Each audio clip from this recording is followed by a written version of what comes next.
Alright, welcome once again to this month's show on What is Your Story with Dr. Robert. Also remember, once again, we are back. This is a program that happens. Fanya mkono reflect sawa. Usisahau. Nilipata unajisahau sana. Eko, anaitoa hiyo ndio maana.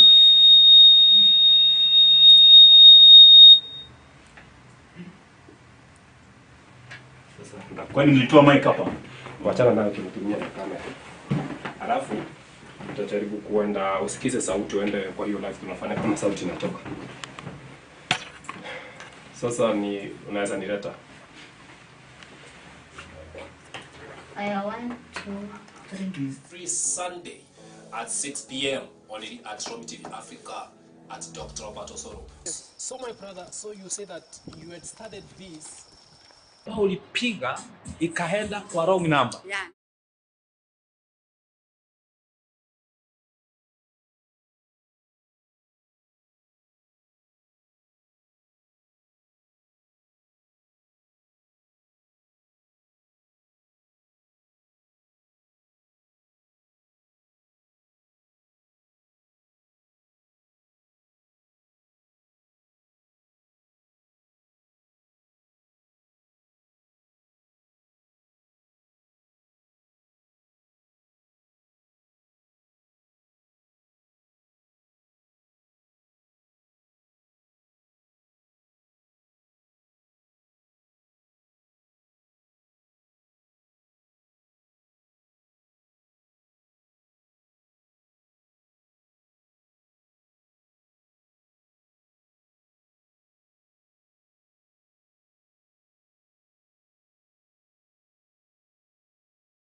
At polling stations are spoken out on how the process was bungled.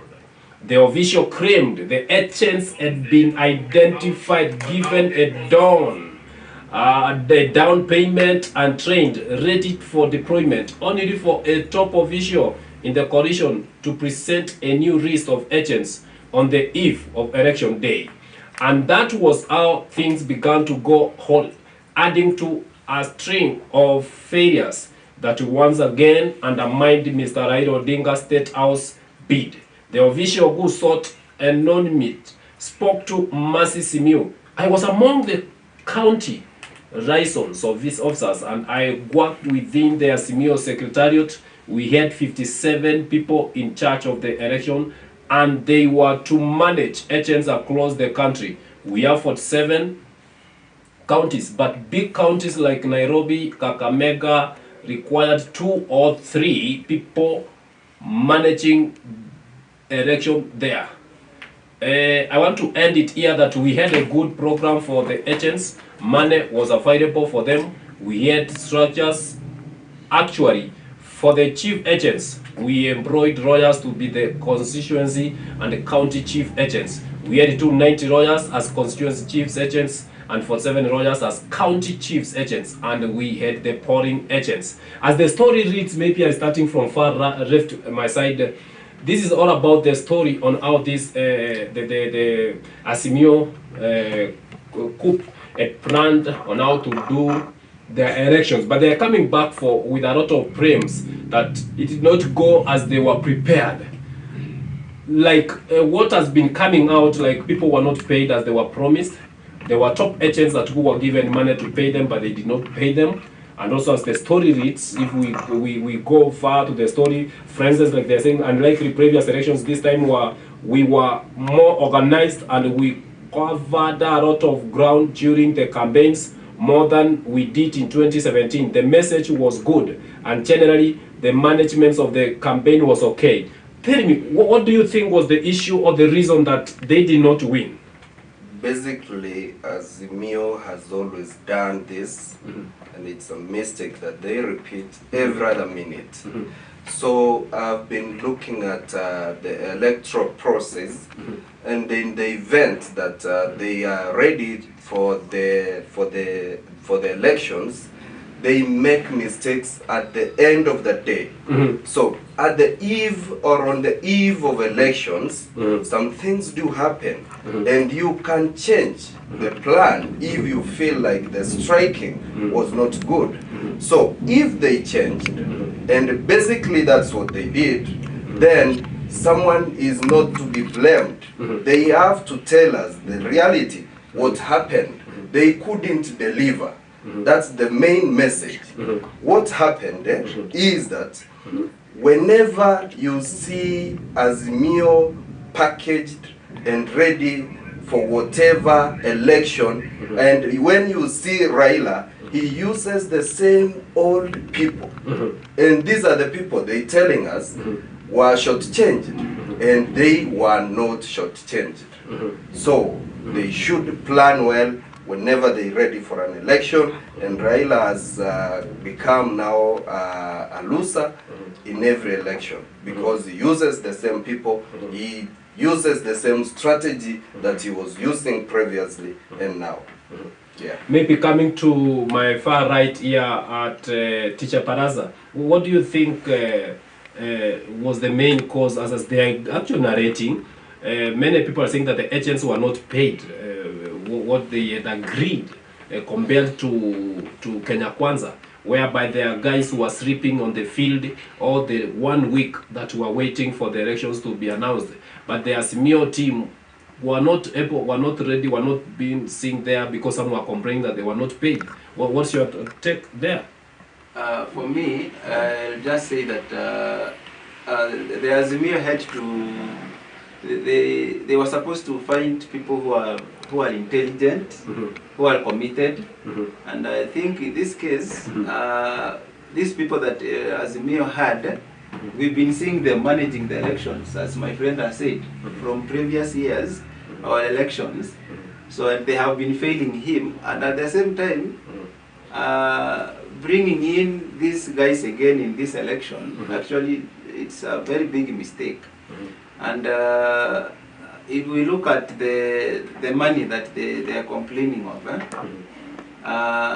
in terms of payment, before they start anything, I think there must be an agreement. So I think here they failed in a strategy, proper planning. Yeah, if they planned well, if you look at the UDA part, the Kenya Kwanza, they planned this thing long time ago. Even from last year, they had the team. You are going to do this, you are going to do that. A year before, even 2 years before the election, they had planned. So I think here the issue is a lack of proper planning. Yes. So when we talk about lack of proper planning and the blame game has come that Joe, this is something that which is on the public, that Joe did not pay people the money was supposed to pay. Or, sometimes they say Junet Mohammed and all. Collins, what is your take on that? I read the story, and it was unfortunate that on an eve to the election, from the anonymity, the source that refused to reveal his or her name because of security purposes, she was confessing that they had trained the polling agents some months before, so they were well trained. They were already allocated or assigned the various polling stations that they were going to handle the process. But on an eve to the election, a top aide in the Azimio Alliance came with a new list. So when he came with a new list, they had to dispatch, or they had to remove, or they had to remove the agents who were supposed to take that mantle. So it's unfortunate that when you read that story, you will get to find out that there was confusion, like an agent did not know the agent is going to work with. And also those agents who are changed, most of them, they were not trained, so they did not know how to take that task. So it's so unfortunate that it led to even some of the counties. Azimio, for example, if you read that story, you'll see that in Narok, that constituency, I can't recall the constituency well, but in one of the constituency, you find that Raila did not even have an agent to be able to follow up the election. So you find that there, Ruto got 285 votes, and on Form 34As, the form was signed by an UDA agent. So this is something that led to Raila losing because of the short changing of people whom you had before, and then you change them an eve to the election. So I think that brought the mess, and it led to them. Maybe I'm thinking to add on your word. Basically, I know well when someone is having a secretariat, when someone is vying for a certain position, he must have a finance manager. So the idea of telling us that Junet and Joho used the money, or they couldn't pay the agents, I think something is wrong somewhere, and they have to tell the people the reality. The team has a member who could be the accountant. Where did he go? Where did the money go? And why were these agents not paid? They should tell us. But to me, I think maybe the issue was like they thought maybe the people they had prepared, maybe they have arrived with the Kenya Kwanza. That's why they came with the new list. But maybe they would have done that one earlier, not because maybe they thought if they could do earlier, the plans could reach the other. You know, sometimes with a known fear, you can do anything. Maybe they thought that let's do interchange the if day, so that the people we're going to put there, they're not going to be aware of what's happening. But basically, it's all about strategy. So they failed in strategy. You cannot do things on the eve of elections. You fail. You only do it when you ready and when you the people you post there. In other words, in other words, what you're trying to say, their strategy plan, the strategic manager did not plan well, and also the financial manager did not also work their part, that the people to be framed.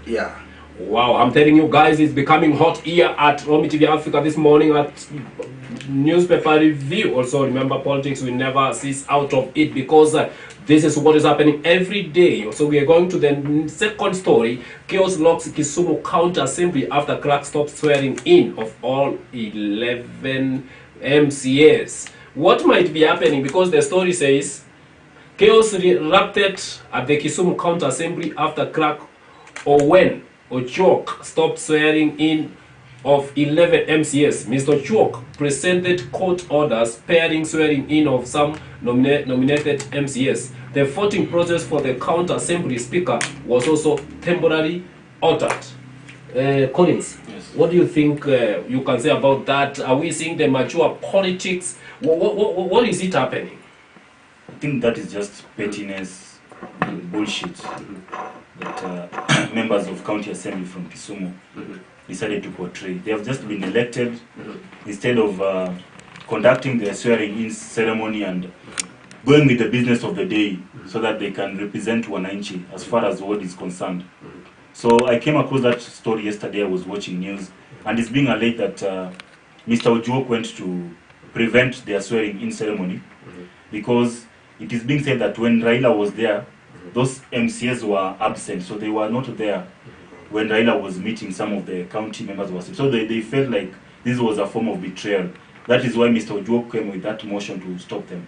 So I think this is just a politics of immatureness, bullshit, and pettiness, because we elect leaders. At the moment, we have just come out of the elections, and it was over, and you can see how the economy has been sabotaged. We are reeling at a high cost of living. So I think if an MCA maybe skipped meeting the party leader, that one doesn't mean that he's a traitor. Maybe he had other issues to deal with. So it's so unfortunate. I condemn it. I would just like to urge the speaker to advise them to know their rules, to read for them the acts of the law according to the Kisumu County, the stand orders, or what they are supposed to do. Otherwise, those cheap politics, let us avoid them. Okay, Mr. Teacher Baraza, what's your take on that? For me, I'll just say that this is actually mature politics. Because let's say even if these 11 MCAs were not supporting the Raila, it's not a must that you support someone, because it's a matter of willingness. Who do you support? So they have a right to support whoever they want, and so what the speaker had to do is they have to stop all this drama. And because we have elected the leaders, and you know that's wastage of time. They waste time. At the end of the day, 5 years is over. They have been fighting in the county assembly. At the end of the day, people want to have their work delivered, what they were promised. So what they need to do is they stop this drama and do what they were chosen to do. Yes. Also, going Before to then, Mr. Dr. Daktari. Yes. What do you think? What's your say I'll there? give my 1 cent word on the same. And basically, the county clerk was right.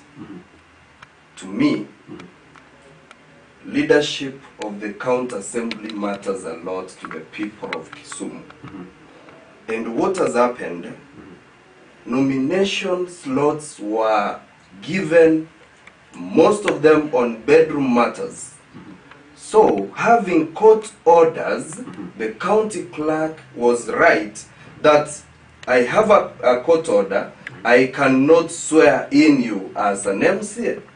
Maybe something might have happened during the nominations, and people want to know. I saw a case similar to that in another county.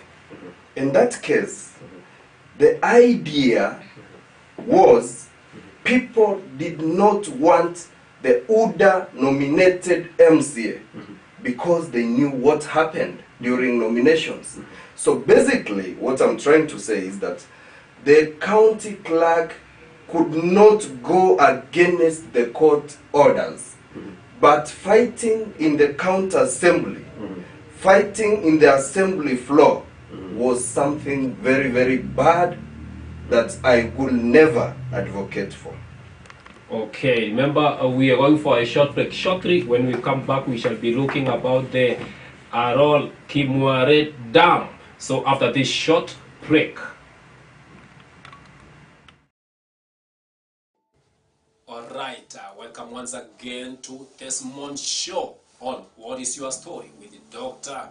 Robert also. Remember, once again, we are back. This is a program that happens every Sunday at 6 p.m. only at Romi TV Africa at Dr. Robert Osoro. So my brother, so you say that you had started this. Ulipiga ikaenda kwa wrong number. Yeah.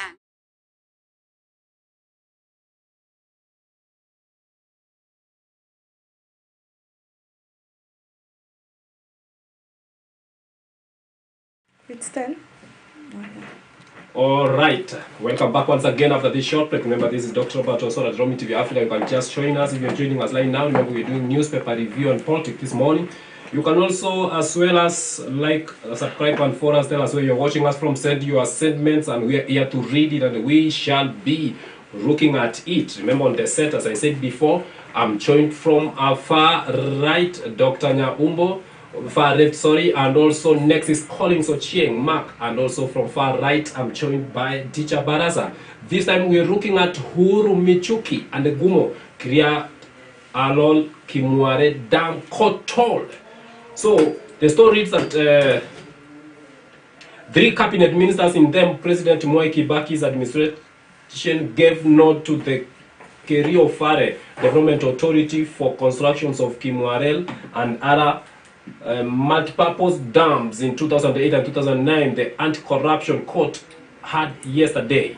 The advertisements of the constructions work and the insurance of the contract to Italian's firm CMC Di Liveno Itiria joint ventures was authorized by the KVDA. The court further had Miss Charity Mui, an official at KVDA, said concept paper for the 2-notched projects was signed by Cabinet Ministers Fred Gumo, John Michuki, and Uhuru Kenyatta at the time they were serving in the Grand Coalition government headed by the President Mwai Kibaki. The court had that Mr. Gumo, being the Minister of Regional Development Authorities at the time, signed the concept paper on December 1st, 2008, while Mr. Michuki, former Minister of Finance, signed it on December 3rd, 2008.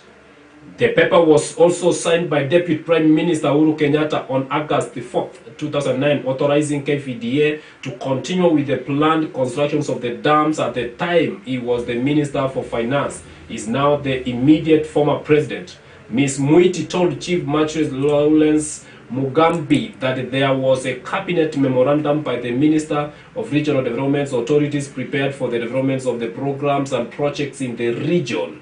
As it reads, she was testifying as a prosecutor witness in the 63 billion graft trial of former National Treasury Cabinet Secretary Ene Rotich, former Managing Director of KVDA David Kinosop, and 7 others. As the story reads, Collins here next to me, you see there's been a story of Arol and Kimware about the money that which was spent during the Ruto tenure as a minister and all. This has been a story for so long, but as it looks, when the deputy president, the former deputy president of the Republic of Kenya, who is currently the president of the Republic of Kenya, Honorable Dr. William Samoei Ruto, took over, the first thing he did on the assignment is to appoint 6 judges. And what we are seeing here, already this case of Kimware is being almost to be terminated, because the witness, they are saying that this was signed by Fred Gumo, who was development and all, the minister Uhuru Kenyatta during the Grand Coalition government. And at the same time, we are seeing that they are saying that these are things that which were signed before. What is your talk on that? My view on this story is this. For now, it doesn't matter the sketchwork or the plan that they wrote down when they were to come with that project, because we know anything in life you have to plan for it. For instance, if you've bought a land and you are supposed to construct a house, you need an architecture or a surveyor for purposes of measuring the land, and an architecture to draw for you the type of building that you would like to come out from that setup. So for now, that story I read it is just giving us the plans that Arer and Kimware were laid before during Kibaki's regime. But now when time came for constructing that building, that is where now we have a problem with that project because it never succeeded. There were cases that were cited there during that time, I remember. The DCI said 21 billion. Ruto, on the other hand, when 7 billion. he said 7 billion. So we were not able to differentiate, or we were not able to know who is saying the correct figures. So as per now, me, what I would just say is that we need to recover that money. That's stolen billion But, of but money. how can we recover? Because now the man that who was blamed to is already the government and has appointed already churches who will be, of course, his side. That's why people were complaining. If you saw the meeting in Machakos County of the Azimio coup on team, they were saying that why Ruto he wants to own the judiciary because he has already appointed people who are rejected by the Uhuru regime due to reasons that now he wants to have them. We have independent institutions. We cannot just rely on the judiciary alone. We have the DCI led by Mr. George Kinoti. We have the DPP led by Twali. So these people can still decide to work out or take action and ensure that the money is returned. So we cannot just rely on the judiciary alone. The institutions were set up to work independently. Mr. Dr. Yes. What's your talk on that? The thing is, Uhuru, Gumo, and Michuki cleared and said the funds to be driven to the same purpose or to the same project. And the same purpose was not done. And it was not done. Now, telling the court when the structure was laid is not a thing that we should be hearing from people. It should be where the money went. So the question is not when the structure was laid, but the No, question is yeah. where the money Where went, the money went. and was purposely Who meant for took the the structure. money? Why is the dam not constructed? That's the main question. Mr. And we should be having people telling us what has happened. And when I look at that case, basically they blamed on Ruto, who is now the president. I don't know when the deputy president of a republic can go to fetch funds meant for a project. Does it mean we didn't have people working for the same project? Does it mean that everything was done by the deputy president? I don't know. I need Because there must answers be a to. team that There wishes must behind. be a team. There must be people working on the same. Okay, Yes. Mr. Baraza here, what's your take? In this case, about the money, as you had, as others have said, there must be someone who is releasing these funds.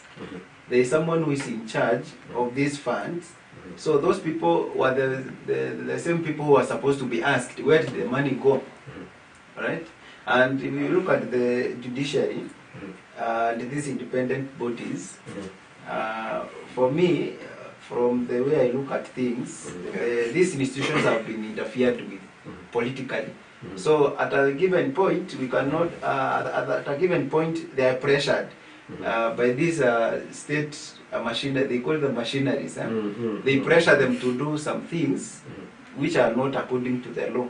Okay. So for me, these guys have to look at those people who are responsible with the finance. With the finances Yes. and how to manage them. Yes. Okay, another story is that where did the money go? How Uhuru regime spent 55 billion in last days of administration.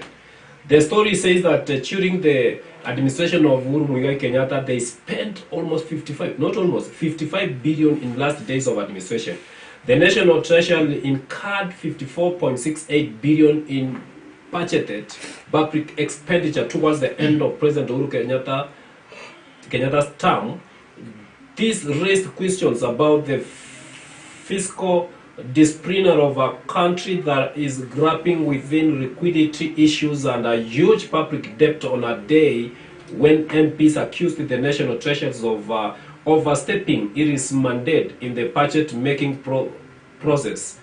The expenditure wasn't the issue of pending bills making the budget deficit a moving target. The story here is about the money that was spent during the last days of Uhuru's tenure in the office. Dr. Nyambo, tell us what might be happening, or what was happening during Uhuru's last days. Is it that he knew that he's getting out of the office, there's nothing No. no. That's not the case. The case is Uhuru was an Azimio chairman. So basically, my thought is he might have used the funds in meetings that he could be having, those political meetings. And again, as you know, Uhuru Kenyatta doesn't know the pinch of every common mwananchi. So he might have used the money to do his trips. You remember well, every other minute you could see him in and out of State House. So getting out of State House, having political meetings, and maybe sending some few monies to people in order to look for an Azimio support. Wow, I'm telling you, it's becoming. Oh, there's a story here. U.S. charges 47 for using 30 billion shillings COVID relief fund to buy racks and cars property in Kenya. 47 people in the northern USA state of Minnesota have been charged in connection with the $240 million, that's 30 billion Kenya shillings COVID relief fund scheme, officials said Tuesday. They are a team that which today's indictment described an egregious plot to steal public funds meant to care for children in need in what amount to the richest pandemic relief fraud scheme. Yet FBI Director Christopher Waya said the Justice Department alleged that the defendants diverted tens of millions of dollars dispatched under the federal child nutrition programs to feed needy children during the COVID pandemic. Is it that these things is not only happening in Africa, even these top countries like in the US, the superpower, you see, like they have spent over 30 billion to in a connection with the Kenyan government, the money that which was meant for needy, especially children. You know, in the US they have an office for children where actually funds are directed to. What do you think, Dr. Nyambo? Basically, what has happened is that funds are misappropriated, and they have used funds inappropriately. When I look at every country, corruption is eating every nation.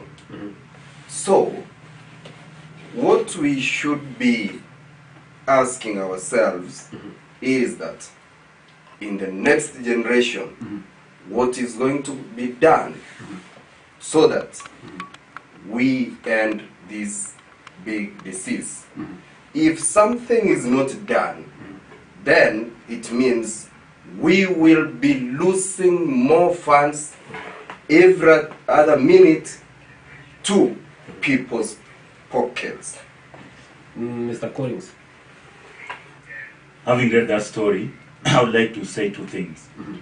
Number one, the advantage side is that the people who are found in that fraud, I can say maybe they utilized the money well by investing in Kenya, where they bought some real estate. So we can say that at least part of the money came to our country and did a number of investments. While on the other hand, I also condemn or criticize that habit because Kenya now is being seen in the limelight as a country where corruption is taking place, and even people who are caught in corrupt scandals, maybe from various countries or from various continents, they come and channel that money in Kenya. And Kenya alone, it's a corrupt country. Remember yesterday you were also tackling a similar story to that, where there were two nurses from Boston, United States of America, and they were caught with an act of swindling was it 47 billion? I think it was 47 billion, if you convert it to Kenya shillings. And Kenyans were wondering why they were living a lavish lifestyle.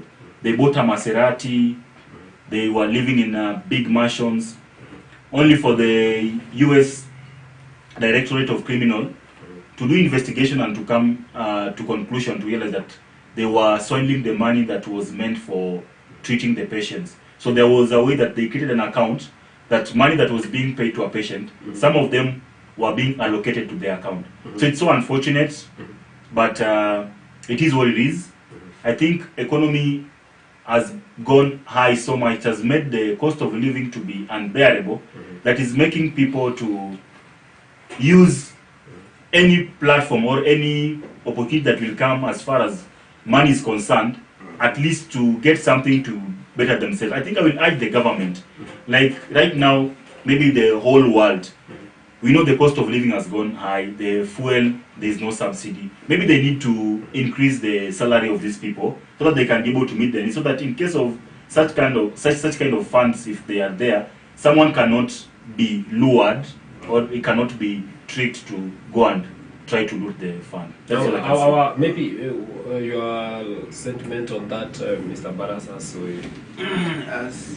as I look at this corruption issue, actually it's like it's all over the world.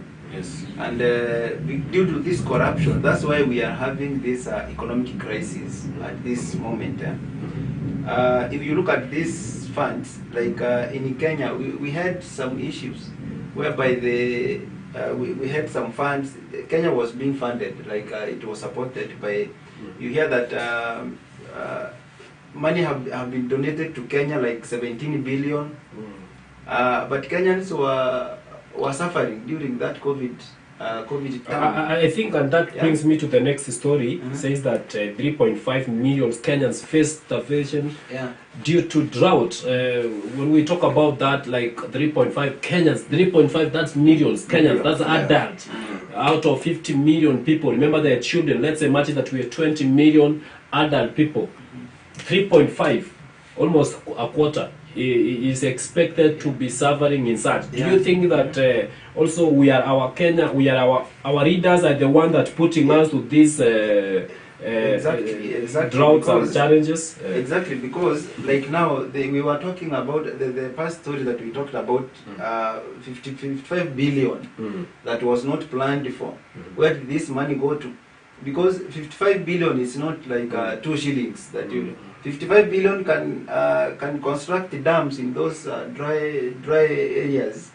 It can support the various system and exactly. But now 55 billion lost just like that, without any explanation. Where did the money go to?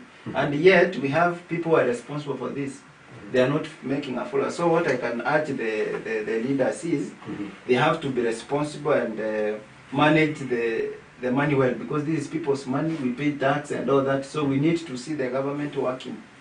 Yes. Okay, Mr. Collins. On that still, the 3.5 million Kenyans face starvation due to drought. Okay, my take is this. Number one, leaders, once you are given a position to serve, ensure that you serve it with dignity and decorum. The minister in charge for agriculture, that is the outgoing, that is Peter Munya. Okay, I can give him my red card, but I will say that he tried a little bit, but not that much. But I would like maybe to tell the government to allocate a lot of funds in the agriculture sector, because that is the backbone of our economy. And also on that, the Galana Kulalu project, remember, it never went the way it was supposed. This was one of the projects that would be able to contain cases of calamities like drought like this. But unfortunately, there were leaders who pickpocketed that money. And up to date, those people, they have never been brought into books of account. So we don't know them. The money just disappeared like that.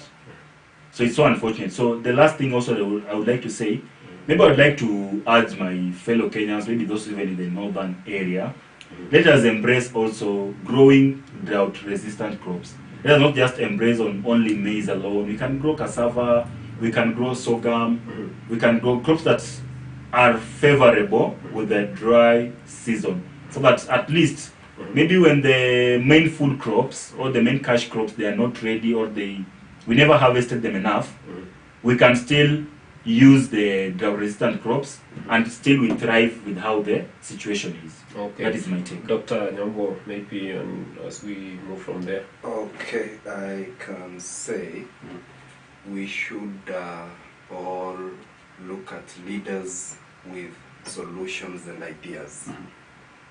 Kenya as a country, we've been on the verge of electing leaders who doesn't have humanity at all. If we had leaders from those areas presenting the cases, we could be finding solutions to their problems. So what we need as a country, first, as Collins has said, is to embrace agriculture. If we can't embrace agriculture, then people will cry. See, like we now at a crisis, people are buying maize flour at 230. That is 2 kg. Because as a nation, we've not invested much in agriculture, and the only thing we think is short-term solutions. So we should have leaders who think about the future and then the next generation. Yeah. Our last story as we wind up in our daily nation reads, Miguna, I have got my Kenyan passport back. Dr. Miguna was deported to Canada following his role in the swearing in of opposition chief Raila Odinga as the people's president in January 2008. But it was yesterday announced himself that finally I've gotten my passport back by the help of the President of the Republic of Kenya, William Samoei Ruto, who was by then the deputy president. You know, politics is so funny because the deputy president during that time and the President of the Republic of Kenya during that time, Uhuru Muigai Kenyatta, they are the same people who deported Miguna due to swearing in Raila Amolo Odinga. But this time round, they are also together. What is your say on that, Mr. Collins? Yes, I think it's a good thing because Miguna belongs to this country, and he has dual citizenship. That is, he has a citizenship from Canada and a citizenship from Kenya. So he's supposed to come back. So I think that one I would like to give credit to the president for doing that. I read the story and Miguna is saying that what is only remaining is the red alerts to be lifted. So I think it's an embarrassment to Raila and Uhuru Kenyatta on how they humiliated, on how they tried to demean Miguna, and yet you find that during that time Miguna, I can say he didn't had any offense. It was Raila who was supposed to be taken as an offense because what he was trying, the oath he was trying to take was something that was attracting a treason offense. But because Miguna stood out as someone who was very firm, as someone who was very bold to conduct his swearing ceremony. Now later on, because Raila and Uhuru had talks behind the scenes, and this handshake was something that was already schemed, so they had to chase out Miguna, because also Raila knew that he had gone to handshake without involving the Wananchis. So he knew at that time, because Miguna was the man who was in the limelight. Now Miguna was going to take over in terms of power from him, whether in Nyanza or whether from NASA coalition. So they had to be trained, but as they always say that sometimes you might do something to someone and then later on it comes and So just like what happened to Minister for Agriculture during that time, William Samoei Ruto, who also fighted for Raila Amolo Odinga and finally. Yes, it comes to haunt you. Yeah. So right now we can say that it's a good green light. Let him come to the country and enjoy his rights as any person. Okay. Yes. Maybe to Baraza. I think for Miguna to be prevented from coming back to Kenya, it's just a political issue.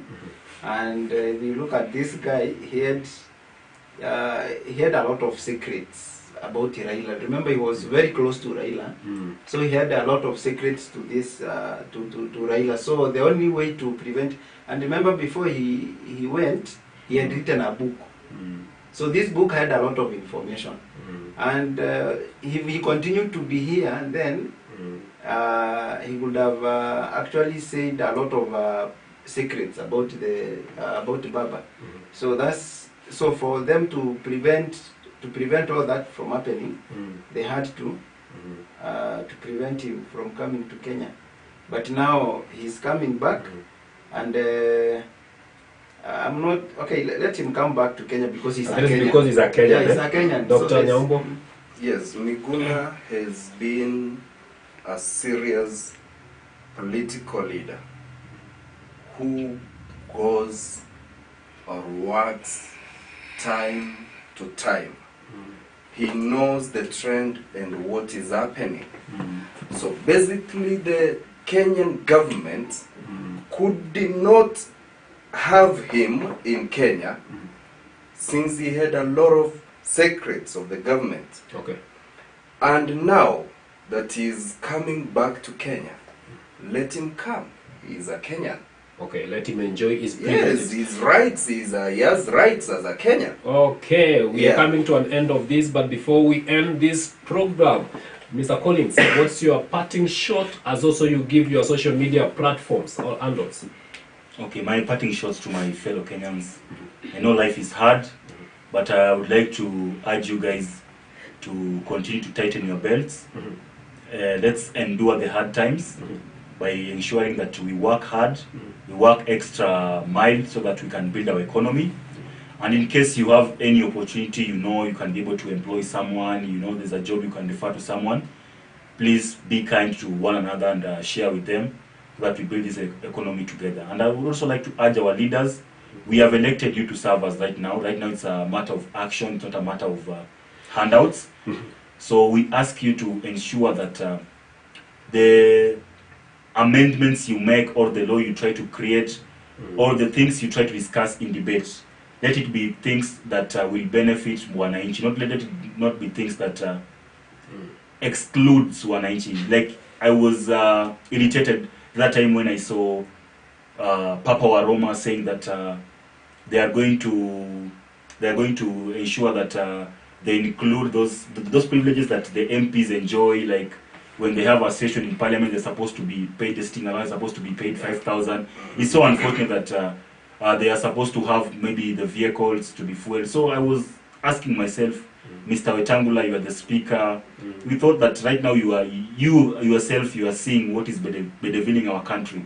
So it's good that you ensure that wananchis, you have the interest of wananchis at heart, you make them the priority, you ensure that the policy you make are policies that are going to benefit us. So that's what I would like to urge our leaders, let them be accountable and let them prioritize on us first instead of themselves. Okay, Dr. Nyambo, your social media platform? Sorry, my social media platform that is on Facebook is at Mark Collins Ochieng, on Instagram and Twitter is at collins.ke.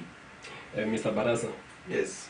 Your shorting part and the social media platforms. What I can just say is that in brief, the leaders elected, let them work for the Kenyans. The Kenyans have high expectations from them, so they stop the politics and go back to work because life has, for now, life is very expensive. Let the Kenyans also become. Let the Kenyans also work and build the nation. Facebook, Honorable Baraza, and YouTube channel Teacher Baraza, and Facebook page Teacher Baraza.